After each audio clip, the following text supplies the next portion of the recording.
نہ صحابہ نے کیا ہو نہ اللہ کے رسول نے تصدیق کی ہو، اسے بدعت کہا جاتا ہے۔ نئی چیز جو رسول کے زمانے میں نہیں تھا، رسول کے ہاں نہیں تھا، اسے بدعت کہتے ہیں۔ سنت پر چلنے والوں کو سنی کہا جاتا ہے۔ کیا کہا جاتا ہے؟ سنی۔ اور بدعت پر چلنے والوں کو، بدعت کرنے والوں کو اور بدعت پھیلانے والوں کو بدعتی کہا جاتا ہے۔ کیا کہا جاتا ہے؟ بدعتی۔ بدعت کرنے والا، بدعت کا عاشق، بدعت کو پروان دینے والا۔ سنی کسے کہا جاتا ہے؟ سنت رسول، حدیث رسول کو اپنانے والا۔ اور برملا، بنا کسی مجاملہ کے یہ بات کہہ دینا میں مناسب سمجھتا ہوں، اور اگر کسی کو میرے آگے آنے والی بات سے تکلیف ہوگی تو تکلیف محسوس کرنے سے پہلے میری بات پر غور کریں گے اور معاف کریں گے۔ بدعت سے وہی جماعتیں بچی ہوئی ہیں، محفوظ ہیں، جو اہل حدیث ہیں، یعنی جو قرآن اور حدیث کے ماننے والے ہیں، منہج صحابہ کے مطابق قرآن و حدیث کو جس طرح خلفائے راشدین نے اور تمام جملہ صحابہ کرام نے سمجھا ہے، عمل کیا ہے، اس طرح سمجھنے والی ایک ہی جماعت حقہ ہے جو اہل حدیث اپنے آپ کو کہتے ہیں، یعنی قرآن و حدیث والے۔ کیونکہ جو قرآن کو مانے گا، قرآن کی مانے گا، جو سنت کو مانے گا، سنت کی مانے گا، اس کے یہاں بدعت آ ہی نہیں سکتی ہے۔ اور ان کے علاوہ کوئی بھی ایسی جماعت نہیں آپ پائیں گے جن کے عقیدوں میں کہیں بدعت نہ ہو، جن کے عمل میں کہیں بدعت نہ ہو، جن کے رسم و رواج میں کہیں بدعت نہ ہو۔ کیونکہ قرآن و حدیث ہی کے ماننے والے ہر بات کی دلیل قرآن اور حدیث رسول سے منہج صحابہ کے مطابق لیتے ہیں۔ باقی لوگ اپنے اپنے اماموں، اپنے اپنے پیروں، جن کی بیعت کیے ہوئے ہیں یا جن کی ٹھیکیداری چل رہی ہے، یا اپنے اپنے مرشدوں کے حساب سے چلتے ہیں۔ کیونکہ قرآن و حدیث والے، اہل حدیث، ہر بات کو قرآن و حدیث پر پرکھتے ہیں۔ کسی کی بھی بات اگر قرآن و حدیث سے موافق ہے تو لے لیتے ہیں، کسی کی بھی بات اگر قرآن و حدیث منہج صحابہ، فہم صحابہ کے مخالف ہے، کسی کی بھی بات ہو، مفتی صاحب کی ہو، علامہ صاحب کی ہو، پیر صاحب کی ہو، بخاری کا ترجمہ لکھنے والے کی ہو، قرآن کا ترجمہ لکھنے والے کو، اس کو ردی کی ٹوکری میں ڈال دیتے ہیں۔ اس لیے بدعت، عقیدے میں بدعت، عمل میں بدعت اور چیزوں میں بدعت محفوظ وہی لوگ ہیں جو قرآن و حدیث کو اس طرح لیتے اور مانتے ہیں جس طرح سب سے بہترین لوگوں نے لیا ہے۔ اور وہ سب سے بہترین لوگ کون آئے؟ صحابہ۔ ان کے علاوہ میرے بھائیوں معاف کریں گے، جتنی بھی جماعتیں، جتنے بھی فرقے، جتنی بھی ٹولیاں، جتنے بھی گروہیں پائی جاتی ہیں، ان کے یہاں کہیں نہ کہیں بدعت ہے۔ اور قرآن و حدیث والے اگر کوئی بات کہہ گئے، لکھ گئے، جیسے ان کو پتا چلتا ہے کہ ہماری یہ کہی ہوئی یا لکھی ہوئی بات قرآن و حدیث کے خلاف ہے، اپنی بات کو نگل لیتے، واپس لے لیتے ہیں، قرآن و حدیث کو مقدم کرتے ہیں۔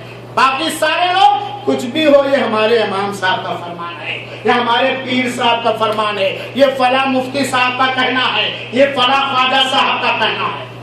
تو سنی کہتے ہیں سنت کے اپنانے والے کو، عقیدے میں، عمل میں، معاملات میں۔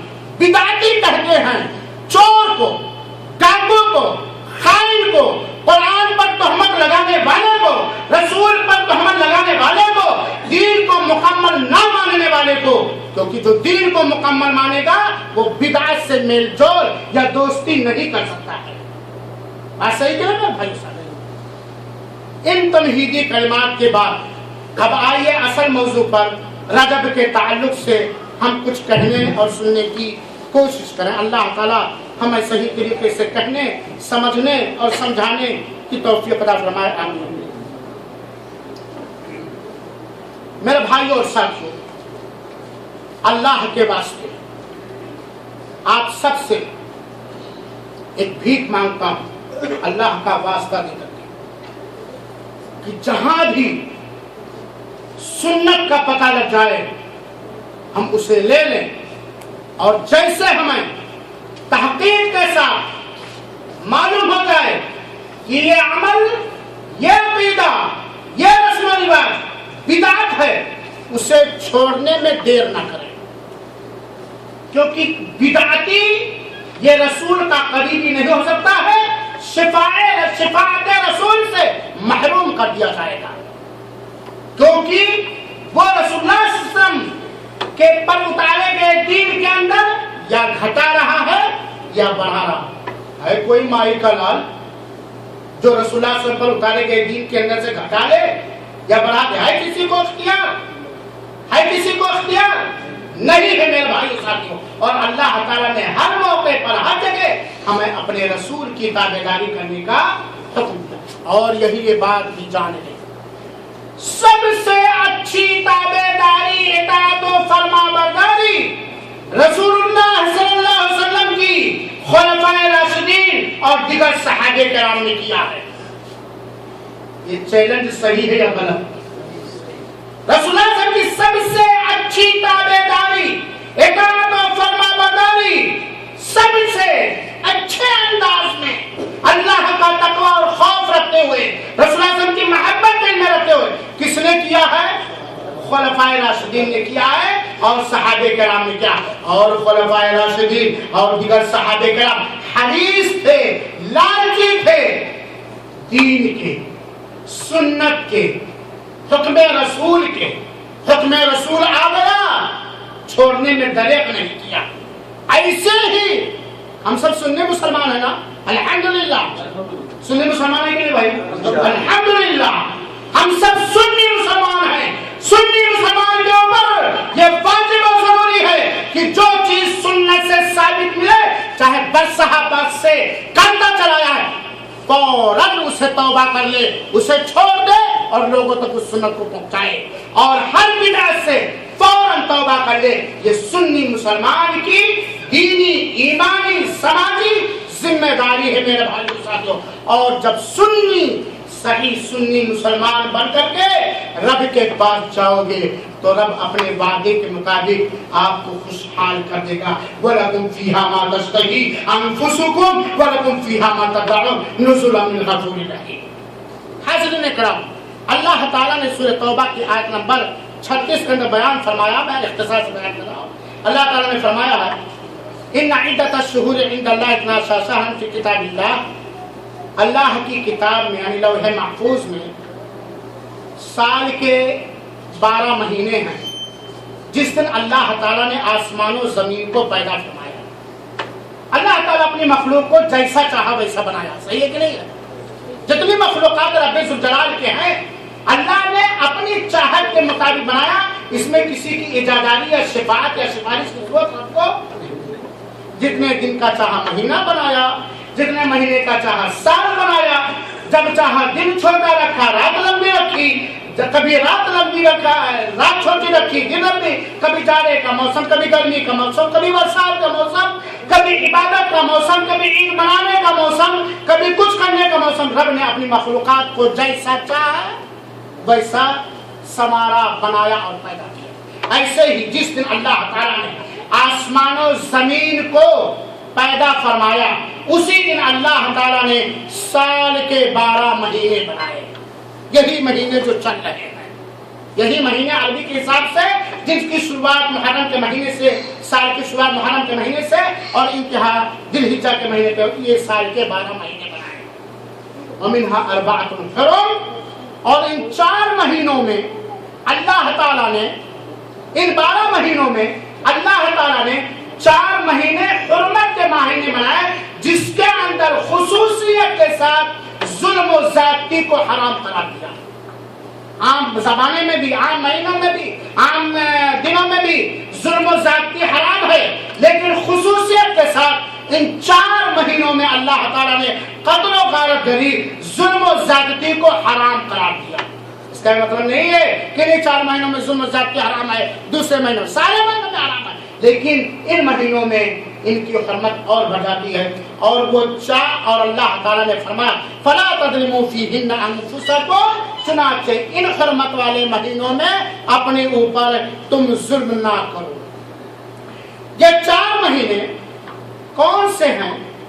حدیث رسول سے پتہ چلتا ہے یہ 4 مہینے 3 لگاتار ہیں، ذی قعدہ، ذی الحجہ، محرم. یہ حرمت والے مہینے خصوصیت کے ساتھ ظلم و زیادتی، کسی طرح کی بھی ظلم و زیادتی ہو یہ حرام اور ناجائز ہے، چاہے وہ قتل و غارت گری ہو، چاہے شرک و بدعت ہو یا کوئی بھی. اور ایک مہینہ جو جمادی الاخری اور شعبان کے بیچ میں ہے، اور وہ کون سا مہینہ ہے؟ رجب کا مہینہ. یہ 4 مہینے حرمت والے مہینے، ذی قعدہ، ذی الحجہ، محرم. اور چوتھا مہینہ کون سا ہے؟ رجب. علماء کرام نے، مفسرین نے لکھا ہے کہ ذی قعدہ کو اللہ تعالیٰ نے اس لیے حرمت والا، خاص طور پر قتل و غارت گری اس کے اندر بند کیا تاکہ حج پہ آنے والوں کے لیے دور دراز سے آنا آسان ہو، کیونکہ مہینے میں کفار مکہ بھی قتل و غارت گری سے باز رہتے تھے. اور ذی الحجہ اس لیے تاکہ حج کے کام کرنا آسان ہو. اور محرم اس لیے اللہ تعالیٰ نے خصوص حرمت والا مہینہ بنایا تاکہ لوگوں کو حج سے واپسی اپنے وطن آسان ہو، کیونکہ ان 3 مہینوں میں قتل و غارت گری، لوٹ مار یہ بند رہے. رجب کو اس لیے اللہ تعالیٰ نے حرمت والا بنایا ہے تاکہ اگر کوئی شخص حج کے بعد خانہ کعبہ آنا چاہے تو 1 مہینے میں آ کے عمرہ وغیرہ کر کے چلا جائے معمول طریقے سے. یہ کچھ علماء کرام نے اس کو ذکر کیا ہے. اللہ کے رسول اکرم صلی اللہ علیہ وسلم نے ایک حدیث کے اندر بیان فرمایا ان الزمان قد استدار کہیئتی یوم خلق اللہ السماوات والارض، زمانہ اسی حالت سے واپس آ گیا جس دن اللہ تعالیٰ نے جس دن اللہ تعالیٰ نے آسمان و زمین کو بنایا. دراصل یہ 4 مہینے حرمت کے تھے. کفار مکہ بھی ان کا احترام کرتے تھے، لیکن 2 قبیلے تھے، ایک تھا مضر اور ایک تھا ربیعہ. ربیعہ رمضان کو حرمت والا مہینہ مانتا تھا.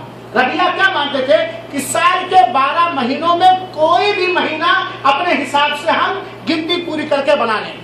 تو وہ اپنے حساب سے، جیسے آج بھی ہمارے ہندوستان میں غیر مسلم ملماس لگا کر کے مہینے کو آگے پیچھے کرتے ہیں، ایسے وہ بھی کرتے تھے. لیکن مضر والے رجب کو مانتے تھے حرمت والا مہینہ، اس رجب کو جو جمادی الاخری اور شعبان کے بیچ میں ہے، اور یہ رجب. تو اللہ تعالیٰ نے، اللہ کے رسول نے فرمایا کہ زمانہ ویسے ہی پلٹ کر کے آ گیا جس طرح آسمان و زمین جس دن اللہ تعالیٰ نے آسمان و زمین کو پیدا فرمایا سال 12 مہینے کے ہوتے ہیں. چنانچہ کل سنت سے ہم سال 13 مہینہ کے نہیں لے سکتے، سال 12 مہینے کے ہوتے ہیں. ان 12 مہینوں میں 3 مہینے، ان 12 مہینوں میں 4 مہینے حرمت والے مہینے ہیں. اللہ کے رسول نے فرمایا 3 لگاتار کنٹینیو ہیں، ذی قعدہ، ذی الحجہ، محرم، اور چوتھا مضر کا رجب. مضر قبیلے مضر کا رجب، چونکہ مضر والے، یہ قبیلے مضر والے یہ رجب کی زیادہ تعظیم کرتے تھے، زیادہ احترام کرتے تھے، اس میں قتل و غارت گری سے زیادہ باز رہتے تھے. اور یہ جمادی الاخری اور شعبان کے بیچ میں ہے، اللہ کے رسول اکرم صلی اللہ علیہ وسلم نے فرمایا. تو اللہ تعالیٰ نے سال کے 12 مہینے اسی دن پیدا فرمائے جس دن اللہ تعالیٰ نے آسمان و زمین کو پیدا فرمایا. اور یہی سال کے 12 مہینے جن میں 4 مہینے یہ رجب کے مہینے. رجب کا نام رجب کیوں رکھا گیا؟ رجب کا نام، رجب اس کی تعظیم اور احترام کی وجہ سے رکھا گیا. اس کی تعظیم کرنے کا، احترام کرنے کا حکم دیا گیا ہے.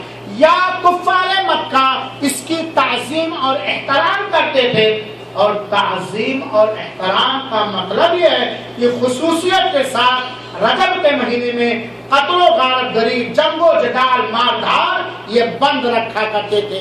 اسی لیے ویسے علماء کرام نے، بہت سارے علماء کرام نے رجب کے 14 نام ذکر کیے ہیں.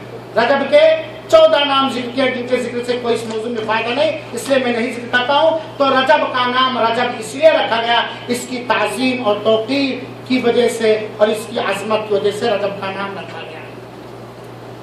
میرے مسلمان بھائیوں ساتھیوں، ہم نے اتباع رسول کی اہمیت پر چند آیت اور حدیث سنا، اور یہ جانا کہ سال کے 12 مہینے ہیں ان میں سے 4 مہینے حرمت والے مہینے ہیں اور ان حرمت والے مہینوں میں ایک رجب کا مہینہ ہے جس کی تعظیم کی وجہ سے اس کا نام رجب رکھا گیا ہے۔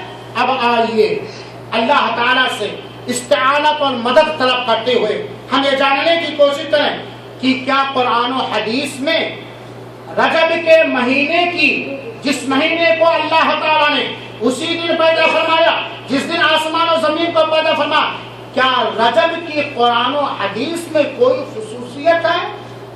یہ جاننا ضروری۔ تو میرے بھائیوں اور ساتھیوں، اس بات کے علاوہ کہ رجب کا مہینہ ان 4 مہینوں میں سے ایک ہے جنہیں حرمت والا مہینہ کہا جاتا ہے، حرام مہینہ ہے، حرمت والا مہینہ ہے، اس بات کے علاوہ رجب کے مہینے کی کسی بھی حیثیت سے کوئی اہمیت نہیں ہے اور نہ اس کے اندر سرور دو عالم رسول اللہ صلی اللہ علیہ وسلم سے کوئی خاص عبادت، کوئی خاص عمل، کوئی خاص پلان اللہ کے رسول صلی اللہ علیہ وسلم نے۔ رجب کی جو خصوصیت ہے وہ کیا ہے؟ کیا ہے؟ حرمت والا ہے۔ ان 4 مہینوں میں سے ایک ہے جس کو اللہ تعالیٰ نے حرام مہینہ قرار دیا ہے۔ دوسری خصوصیت آپ یہ کہہ سکتے ہیں کہ اس مہینے میں خاص طور پر ظلم و زیادتی سے اللہ تعالیٰ نے روکا ہے۔ فَلَا تَظْلِمُوا فِيهِنَّ أَنفُسَكُمْ، ظلم و زیادتی سے اللہ تعالیٰ نے اس مہینے میں روکا ہے۔ تو یہی یہ بات بھی نکلتی ہے کہ اس دھرتی پر سب سے بڑا ظلم اللہ تعالیٰ کے ساتھ شرک کرنا اور رسول پر اتارے گئے کامل اور مکمل دین کے اندر بدعتیں کرنا، اس سے بڑا بھرشٹاچار، اتیاچار اور ظلم ہو ہی نہیں سکتا ہے، خصوصیت کے ساتھ۔ میرے بھائیو ساتھیوں، تو میرے بھائیو ساتھیوں، اس کے علاوہ حرمت رجب کے علاوہ جو بھی چیزیں رجب کی فضیلت میں یا رجب کے اندر من گھڑت کسی عبادت کے بارے میں جو بھی فضیلتیں علماء کے ذریعے، کتابوں کے ذریعے، واعظوں کے ذریعے، سنیوں کے سب سے بڑے دشمنوں کے ذریعے، سنیوں کے سب سے بڑے دشمنوں کے ذریعہ جو بھی رجب کی فضیلت یا رجب میں چند عملوں کی فضیلت بیان کی جاتی ہے، وہ ساری کی ساری چیزیں یا تو ضعیف ہیں یا گھر کی پیدا کی ہوئی چیز، من گھڑت قصے اور کہانیاں ہیں، اس کی حقیقت سے کوئی، اس کا حقیقت سے کوئی تعلق نہیں۔ میرے بھائیوں اور ساتھیوں، ہمارے دشمنوں نے ہمارے عقیدے سے کھیلنے کی کوشش کی، ہمارے عملوں سے کھیلنے کی کوشش کی، صحابہ کرام کے بارے میں شک و شبہ ڈالنے کی کوشش کی اور ہمیں اپنے وتیرے پر چلانے کی کوشش کی۔ اور آپ بتا سکتے ہیں سنیوں کے سب سے بڑے دشمن کون ہیں؟ آپ سب کیا ہیں؟ سنی مسلمان۔ میرا پورا ہندوستان سب سنی مسلمان، پاکستان سنی مسلمان، بنگلہ دیش سنی مسلمان، اور سارا عقیدہ، سارا عمل وہی جو سنیوں کے سب سے بڑے دشمن کر رہے ہو۔ بڑی تیز انگلی اٹھائی بھائی جان نے، آئیے آپ کے نام ہے، آئیے آئیے آئیے، بڑی تیز انگلی آپ نے اٹھائی، آئیے آپ کے لیے یہ نام ہے۔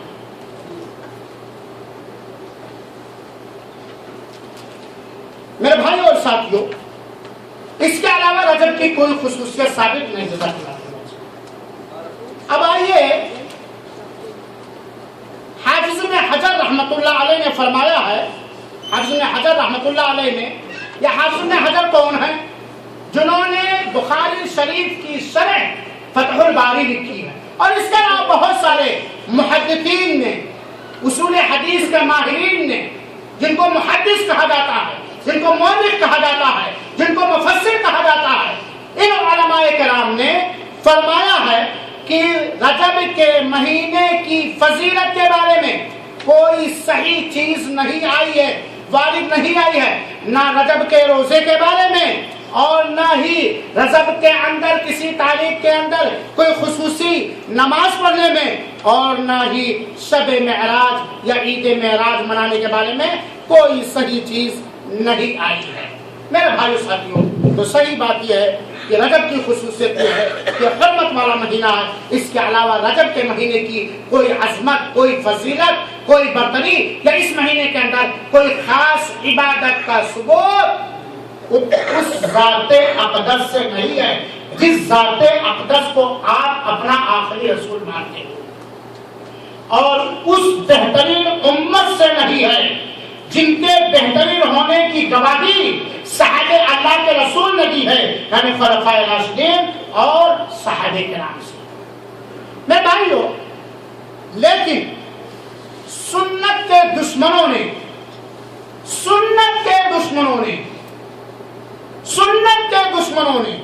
تین بار میں نے ریپیٹ کیا سمجھنے کے لیے، ان لوگوں نے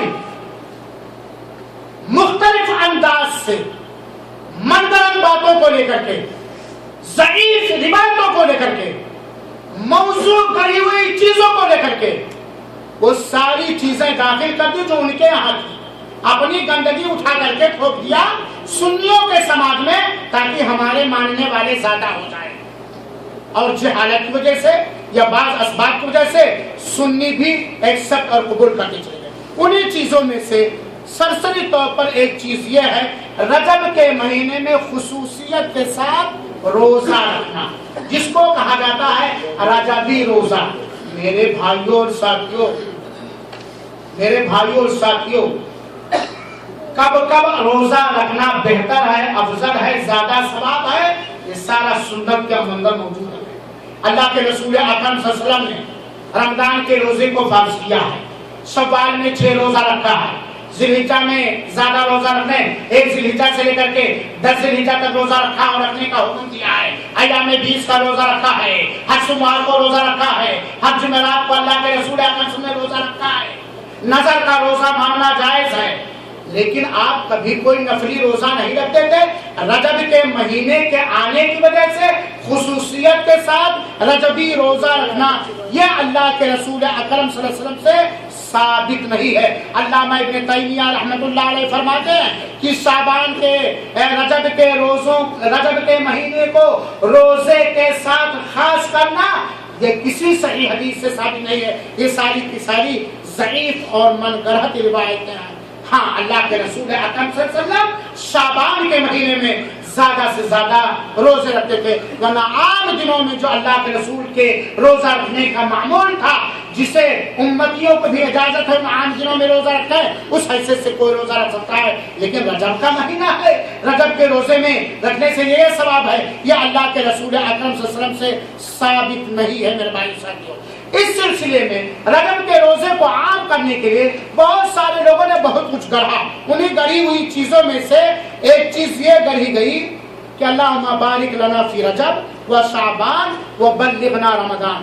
آپ یہ میں اس لیے بیان کرتا ہوں میرے بھائیوں ساتھیوں، ضعیف اور موضوع روایت بیان کرنا جائز نہیں ہے، نہ ان سے دلیل پکڑا جاتا ہے، نہ فضائل میں نہ غیر فضائل میں، یہی راجح قول ہے. لیکن بتانے کے لیے، آگاہ کرنے کے لیے، لوگوں کو ہوشیار کرنے کے لیے ضعیف اور موضوع روایتوں کا بیان کرنا جائز ہے، ورنہ ایسی چیزوں کو اٹھا کر کے کہیں دریا برد کر لینا چاہیے تاکہ کم پڑھے لکھے لوگ اس سے کہیں دلیل بنا کر کے بکواس نہ کرنے لگے، بدعت نہ کرنے لگے، سنت کی مخالفت نہ کرنے لگے. ایک ضعیف حدیث لوگوں نے کہا اللہ بارک لنا فی رجب و شعبان، اللہ تو ہمارے لیے برکت دے رجب و شعبان میں اور ہمیں رمضان تک پہنچا دے.